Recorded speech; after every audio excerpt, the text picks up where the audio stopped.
کیا آپ نے کبھی سوچا کہ جب آپ اپنے پیسے بینکوں میں رکھ دیتے ہو تو بینک ان پیسوں کا کرتا کیا ہے؟ یہ ایک ایسا راز ہے جو کہ آپ کو کوئی بھی نہیں بتائے گا۔ بیرون ملک مقیم کراچی کی فیملی کو بڑا دھچکا، بینک فراڈ ہو گیا، ایک دو نہیں پورے 41 کروڑ روپے اکاؤنٹ سے غائب ہو گئے۔ حالانکہ بہت سارے لوگ یہ سمجھتے ہیں کہ وہ بینک کو اپنے فائدے کے لیے استعمال کر رہے ہیں، حالانکہ وہ بالکل غلط ہے، بلکہ بینک ان کو اپنے فائدے کے لیے استعمال کر رہا ہے اور ابھی تک لوگوں کو پتہ بھی نہیں چلا، کیونکہ وہ تمہارے پیسوں سے ہر روز اربوں روپے کماتے ہیں، لیکن تمہیں کیا ملتا ہے؟ کچھ بھی نہیں۔ آج کی ویڈیو میں آپ کو بتاؤں گا کہ پاکستان میں موجود بینک کا نظام کیسے کام کرتا ہے، کیا بینک میں پیسے رکھنا سیف ہے یا نہیں۔ اس کے علاوہ اور بھی بہت کچھ جاننے کے لیے ویڈیو کو آخر تک لازمی دیکھیے گا۔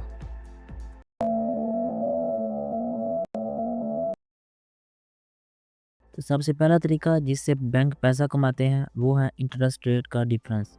مان لو کہ ایک آدمی جو کہ آپ کو بینک میں 100 روپے ڈپازٹ کرانے کے لیے جاتا ہے، جس پر بینک اس کو 4% کا انٹرسٹ ریٹ فراہم کرتا ہے، یعنی جب وہ بندہ پیسوں کو واپس حاصل کرے گا تو بینک اس کو 104 روپے واپس کرے گا۔ اسی طرح ایک اور بندہ بینک سے لون لینے کے لیے جاتا ہے، جس کو اپنا گھر، کاروبار یا گاڑی لینی ہے، لیکن بینک اس کو 10% کا انٹرسٹ ریٹ چارج کرتا ہے، یعنی وہ بندہ جب بینک سے 100 روپیہ لے لے گا تو جب وہ واپس کرے گا تو اس کو 110 روپے واپس کرنے ہوں گے۔ اب جب وہ بندہ 110 روپے بینک کو واپس کرے گا تو بینک 104 روپے ڈپازٹر کو، اور جو باقی 6 روپے بچے وہ ہے بینک کی کمائی، یعنی بینک اس طریقے سے پیسے کماتا ہے۔ اب لازمی سی بات ہے کہ بینک کے پاس ایک دو کسٹمر تو ہوتا نہیں، بلکہ ہزاروں لاکھوں کی تعداد میں کسٹمر ہوتے ہیں، اور کوئی بھی بندہ 100-200 روپیہ تو بینک میں جمع نہیں کراتا، بلکہ لاکھوں کروڑوں کے حساب سے جمع کراتے ہیں۔ بینک کچھ سروسز فراہم کر کے بھی پیسہ کماتے ہیں، جیسا کہ ATM card, debit card, credit card یا SMS alert charges. ATM card, debit card اور کریڈٹ کارڈ میں بنیادی فرق یہ ہے، ATM کارڈ کو صرف پیسے نکلوانے کے لیے استعمال کیا جاتا ہے، یعنی جب آپ کسی بھی ATM مشین پر جاتے ہو تو وہاں پر آپ ATM کارڈ کی مدد سے پیسوں کو نکلوا سکتے ہو۔ ڈیبٹ کارڈ ATM کارڈ کا پرو ورژن ہے، جس کو پیسے نکلوانے کے ساتھ ساتھ آن لائن ٹرانزیکشنز کے لیے بھی استعمال کیا جاتا ہے، جبکہ کریڈٹ کارڈ ان سب کا پرو ورژن ہے، جس کو آن لائن ٹرانزیکشنز، پیسے نکلوانے کے ساتھ ساتھ لون لینے کے لیے بھی استعمال کیا جا سکتا ہے۔ تیسرا ہے انویسٹ ان گورنمنٹ بانڈز۔ آپ نے فلموں ڈراموں میں دیکھا ہوگا کہ جب کوئی بندہ بینک میں پیسے جمع کراتا ہے تو بینک اس کو ایک الگ سی الماری میں تالا مار کر رکھ دیتے ہیں، لیکن ایسا صرف فلموں میں ہی ہوتا ہے، بلکہ بینک اس پیسے کو real estate, stock market, government bonds اور بزنسز میں انویسٹ کرتے ہیں اور وہاں سے پرافٹ حاصل کرتے ہیں۔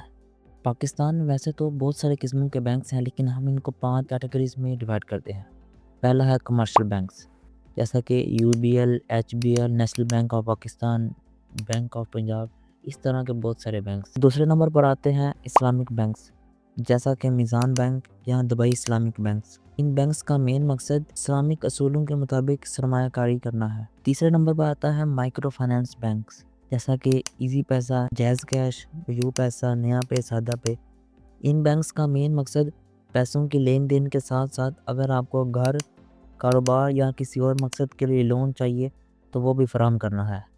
اگر بینک اپنا سارا پیسہ کسی جگہ پر انویسٹ کر دے یا لون کو لون پر دے دے یا لوگ اپنا پیسہ بینک سے نکلوانا شروع کر دیں تو ایسی صورت میں بینک دیوالیہ ہو جائے گا، یعنی بینک رن ہو جائے گا۔ لیکن بینکوں کا اب دیوالیہ ہونا اتنا آسان نہیں ہے، کیونکہ اسٹیٹ بینک آف پاکستان نے بینکوں پر بہت سی کڑی پابندیاں لگا دی ہیں، جس سے بینکوں کا دیوالیہ ہونا بہت مشکل ہے۔